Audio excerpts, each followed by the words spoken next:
Tapi caranya pakai jari seperti ini. Pakai jari seperti ini. Soalnya kalau pakai jari ini nggak bisa nyampe. Harus pakai jari seperti ini. Nunjukinnya seperti ini. Di sini ada tulang, di pinggir ada tulang, di sini ada tulang. Nih, di sini ada urat yang di dalam sini. Nah, seperti ini ada urat kecil di dalam supaya dipijit seperti ini. Assalamualaikum warahmatullahi wabarakatuh. Sekarang ini pertunjukan saraf kejepit ya. Cara-caranya seperti ini. Ini biasanya saraf kejepit itu adanya di pinggang. Seperti ini contohnya di pinggang. Tapi sebelum memijit yang saraf kejepitnya itu harus dikasih pijitan dari sini, dari atas, kemudian dari sininya. Nah, terus dikasih pijitan supaya berjalan maksudnya. Nah, contohnya seperti ini. Ini contoh-contohnya buat saraf kejepit. Nih, caranya mijit seperti ini aja. Nah, kalau misalkan cara ini nggak bisa pakai ini juga nggak apa-apa. Ini supaya, ini kan kalau biasanya saraf kejepit itu biasanya urat yang gede ini tuh keras. Keras biasanya kalau saraf kejepit itu keras ini. Makanya harus pakai pijitan seperti ini. Karena kalau pijitan seperti ini cepat berjalan gitu. Pijitan seperti ini. Nah, contohnya seperti ini. Nah, contohnya seperti ini. Terus berjalan secara terus berjalan.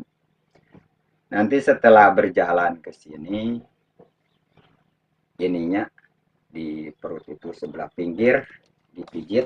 Nah, secara pakai tangan seperti ini. Nah, seperti itu.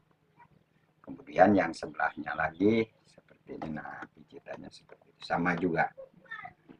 Baru setelah dipijit ini ke urat-urat perut ini, nah, urat-urat perut yang ini, baru dipijit yang ada di lokasi di sini, di lokasi ini. Karena kalau orang urat kejepit itu di sini, urat yang saraf itu yang adanya di tulang, urat kejepit itu adanya di tulang. Makanya kita harus ketahui bahwa secara konsisten kita menjalaninya. Nah, di sini supaya ini berjalan, tapi nantinya setelah ini berjalan baru ambil di sini yang urat kejepit. Tapi caranya pakai jari seperti ini. Pakai jari seperti ini. Soalnya kalau pakai jari ini nggak bisa nyampe. Harus pakai jari seperti ini. Nunjukinnya seperti ini. Di sini ada tulang, di pinggir ada tulang, di sini ada tulang.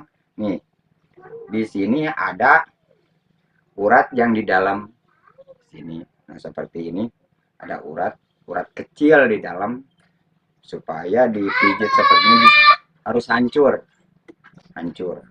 Nah, kalau setelah hancur ini urat-urat yang kejepit di sini tuh, yang mana yang terasa urat kejepit itu ataupun yang kanan ataupun yang kiri, makanya tetap aja pakai jari seperti ini. Contohnya bisa pakai jari ini bisa masuk, nah, bisa masuk di dalam. Pakai ini nggak bisa masuk pakai jari seperti ini. Ini pakai jari yang kecil seperti ini. Tusukin di sini secara pelan-pelan, Nah, itu jadi terasa sama orang yang sakit. Di sini kan ada urat saraf, ada tulang, ada urat saraf, ada tulang. Cuman rasanya walaupun di sini uratnya yang kejepit itu kecil, tapi rasanya ke sini juga yang urat gede itu terasa sakit. Itu terasa sakit. Maka dari itu ini juga harus berjalan dengan tadinya urat kejepit itu biasanya di sini kadang-kadang ada yang dingin. Ini urat ini di sini tuh di belakang itu ada yang dingin, ada juga yang panas. Karena panasnya ini karena sakitnya di sini rasanya urat kejepit tersebut. Maka dari itu harus diketahui. Nah, setelah itu, setelah dipijit ini, nah dipijit ini contohnya. Di sini tuh pakai air hangat gitu, pakai air hangat dibotolin gitu. Pakai air hangat dibotolin. Contohnya dibotolin, masukin air hangat ke botol itu, langsung disimpan di sini. Nanti setelah itu berpancingan antara hangat ataupun dingin atau panas, di situ jadi ketahuan. Nah, ketahuan, setelah ketahuan kita ketahui bahwa orang yang sakit itu, orang urat kejepit itu, kena ujung jarinya ini bisa terasa gitu, bisa terasa sama tangan kita itu, senut gitu terasanya. Rasanya ada terasa ke sini. Di sini tuh di ujung-ujung ini tuh, di ujung-ujung ini. Makanya kita secara pelan-pelan berjalannya kemana. Nah, berjalannya ke sini atau uratnya, salurannya ke sini. Nah, yang urat-urat kejepit itu karena di sininya tulang, di sininya tulang. Ataupun yang ininya juga tulang, di sini tulang. Makanya kita harus periksa pakai jari-jari yang ini. Soalnya bisa nyampe. Nah, nyampe ke orang yang urat kejepit itu. Nah, caranya seperti ini. Nah, itu. Caranya seperti ini, dua-duanya. Terus biasanya ke sini itu rasanya tuh berat. Ini kasih juga seperti ini, pijitan-pijitan. Contoh seperti ini. Nah, ini hanya contoh, tapi secara pelan-pelan. Yang lainnya misalkan harus memijit, memang kalau pijitan itu memang agak lumayan lama gitu. Tapi kita harus berusaha di sini, di mana yang sakit, di mana yang tidak sakit. Makanya harus diketahui secara betul-betul, ujung-ujung jarinya harus tahu, kesininya tulang yang sini, yang urat saraf yang di sini. Biasanya paling terasa sakit itu urat kejepit itu di sini. Nah, di sini paling terasa sakit. Padahal kalau misalkan kita mau jalan ke sini rasanya sakit juga. Kadang, makanya tadi kan saya tunjukin di perut, kadang-kadang bisa terbawa ke perut itu. Makanya tadi waktu awal kan saya tunjukin perut ini seperti gini. Nah, dipijitin seperti gini. Nah, terus dua-duanya seperti ini. Nah, perut. Ini kan supaya urat perut ini supaya lembek. Nah, itu. Nah, itu seperti ini.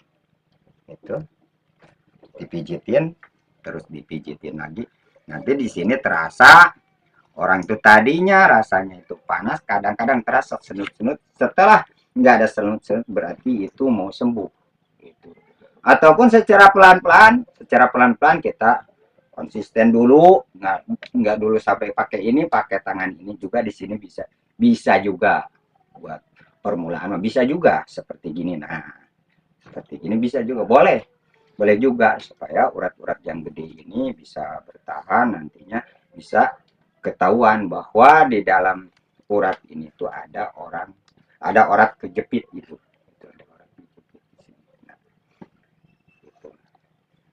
Setelah ini mungkin ini terasa sama orang yang sakit itu, nanti bisa dirasain langsung. Kita juga harus uji coba. Misalkan seperti contoh ini, bangun dulu, coba duduk. Nah, duduk dulu. Nah, uji cobanya seperti ini nih, dirasain sama dia itu sakit atau enggak. Nah, dirasain tuh sakitnya di mana, itu kan kita harus nanya sama orang yang sakit, dan kita harus mengetahui caranya di sini, di mana yang masih terasa. Coba tunjukin di mana yang masih terasa. Misalkan seperti di sini yang masih terasa ataupun enggak. Nah, kalau masih terasa bisa tangkurap lagi gitu.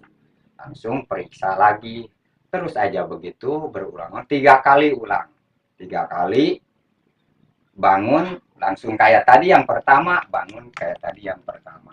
Itu harus diketahui, jangan terus ayo dipijit itu bekasnya sakit, karena itu urat-uratnya ataupun tulang-tulangnya lemah. Harus dicoba. berulang-ulang, bangun, tidur lagi, bangun, tidur lagi. Itu 3 kali. Ketahuinya dulu, 3 kali. Jangan sekali langsung pengen jadi. Itu kan kita harus tahu di mana yang sakitnya. Disitulah. Kalau kita terus memijit, terus berputar-putar menjit, malah jadi sakit, nambah sakit. Itu, nambah sakit. Begitulah. Itu. Secara secara praktek seperti ini, malah di sini misalkan kayaknya rasanya, contohnya misalkan rasanya ke sini ke kepala itu. Nah, contohnya pakai ini. Nah, kepala itu.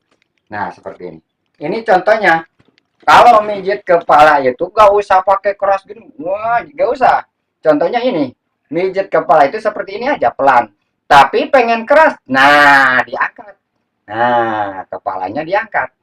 Jadi terasa gitu kerasnya, walau jangan kita ditekan itu malah tangan kita juga capek, yang ini juga capek. Kalau misalkan di seperti ini langsung ini diangkat kepalanya, jadi terasa kena kepala itu, situ rasa ngurangi itu di kepala itu, ngurangi karena orang sakit yang itu kadang-kadang kan kayak ada yang kedinginan macam-macam lah, orang urat kejep itu macam-macam rasa yang dirasakan sama diri kita yang sakit itu, macam-macam rasanya gitu.